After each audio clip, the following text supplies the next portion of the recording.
Mrs Baby Varghese കണ്ണന്താനമാണ്. പുത്തൻകുരിശ് ഇടവക്കാരിയാണ്.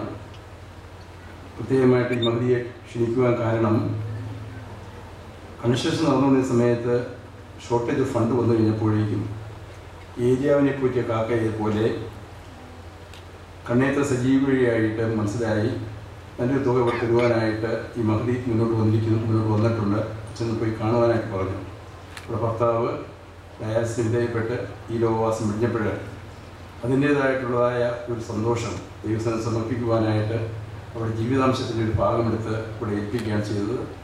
Shri baby Varghese Kannanthanam ഈ സമയത്ത് ആ ഫണ്ട് മിസ് ഷാലുകുലിനെ ഏൽപ്പിക്കുന്നു.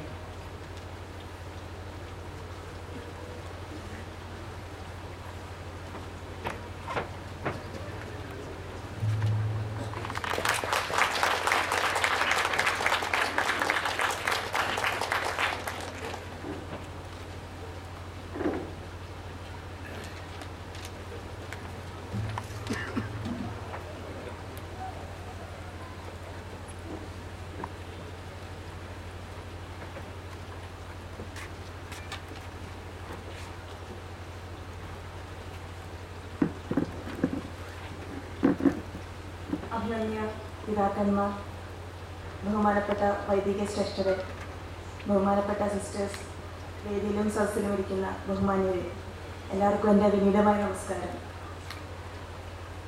ഇന്ന് ഇത്രയും അഭിമന്യ പിതാക്കന്മാരോടൊപ്പം ഒരു സ്റ്റേജിൽ എനിക്ക് ഇരിക്കാൻ പറ്റിയത് ഞാനൊരു കലാകാരി ആയതുകൊണ്ടും നിങ്ങൾ എല്ലാവരും എൻ്റെ വർഷ എന്ന കഥാപാത്രത്തെ അംഗീകരിച്ചതുകൊണ്ടുമാണെന്ന് എനിക്കറിയാം. എങ്കിൽ പോലും ഏലിയാസ് അച്ഛൻ പറഞ്ഞതുപോലെ മാവുങ്കൽ എം.എ. തോമസ് അച്ഛൻ്റെ കൊച്ചുമകളായിട്ടും ഓപ്രോസുകാരിയായിട്ടും അറിയപ്പെടാനാണ് എനിക്ക് ആഗ്രഹം. ഇന്നിവിടെ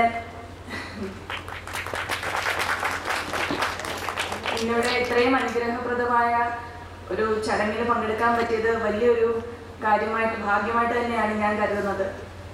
പണ്ഡിത ശ്രേഷ്ഠനായിരുന്ന പൗലോസ് മാർ ഗ്രിഗോറിയോസ് തിരുമേനിയുടെ നാമധേയത്തിലുള്ള ഈ ഡയാലിസിസ് സെൻ്റർ ഉദ്ഘാടനം ചെയ്യപ്പെട്ട ഈ സമയം വലിയ അനുഗ്രഹപ്രദമായ ഒരു സമയം തന്നെയാണ്. പൗലോസ് മാർ ഗ്രിഗോറിയോസ് തിരുമേനി എൻ്റെ അപ്പച്ചൻ്റെ ആത്മീയ ഗുരു കൂടിയാണ്. 2017 എൻ്റെ ആദ്യത്തെ ഫംഗ്ഷൻ കൂടിയാണ്. തിരുമേനിയുടെ അനുഗ്രഹവും എനിക്കും നമ്മളെല്ലാവർക്കും ഈ ഡയാലിസിസ് സെൻ്ററിൽ വരുന്ന എല്ലാ രോഗികൾക്കും ആശ്വാസവും ഉണ്ടാകട്ടെ എന്ന് പ്രാർത്ഥിച്ചു നിർത്തുന്നു.